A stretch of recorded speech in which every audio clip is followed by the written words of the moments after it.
మా ప్రకాశం జిల్లాలో మా ఎస్పీ గారు హర్షవర్ధన్ రాజు ఐపీఎస్ గారి ఉత్తర్వుల మేరకు మా అన్ని సబ్ డివిజన్లో మాదిరిగానే మా డివిజన్లో కూడా అసాంఘిక కార్యక్రమాలు నిర్మూలించే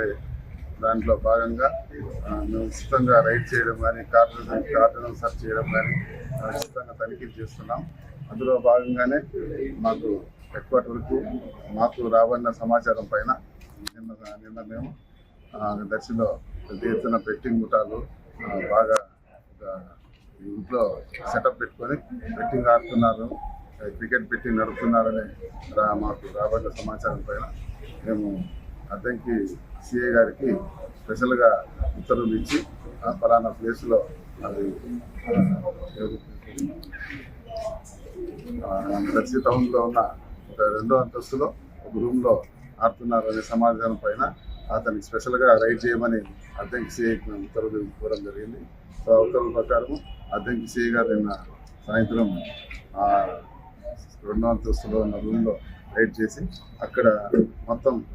క్రికెట్ బెట్టింగ్కి సంబంధించి ల్యాప్టాప్లు, సెల్ ఫోన్లు సెటప్ అంతా పెట్టుకొని బెట్టింగ్ ఆడిస్తున్న ఆవుల నాగేంద్ర ప్రసాద్, గురింశెట్టి వెంకట్రావు, మోత్కూర్ సురేష్ అనే ముగ్గురిని అదుపులోకి తీసుకొని వారి దగ్గర ఉన్న ల్యాప్టాప్లు, సెల్ ఫోన్లు, వాళ్ళు మెయింటైన్ చేస్తున్న బుక్కులు అవన్నీ పరిశీలించి వారిని విచారించి వారి యొక్క స్టేట్మెంట్ రికార్డ్ చేసి వారు పెద్ద ఎత్తున క్రికెట్ బెట్టింగ్ పాల్పడుతున్నట్టుగా భావించి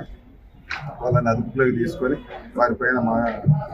మహజర్లో పొందో వారిని అరెస్ట్ చేసుకొని స్టేషన్కి తీసుకొచ్చి అప్పగించినారు. దానిపైన కేసు రిజిస్టర్ చేసిన తర్వాత మా దర్శి సిఐ గారు తదుపరి దర్యాప్తు తీసుకొని వాళ్ళని పూర్తిగా విచారించగా వాళ్ళు దాదాపు సంవత్సరం నుంచి ఈ బెట్టింగ్ ఆర్గనైజర్గా వేరే నసరావుపేట, మిగతా హైదరాబాద్ వాళ్ళందరితో కలుపుకొని అందరూ కలిసి పెద్ద ఎత్తున క్రికెట్ బెట్టింగ్ పాల్పడుతున్నామని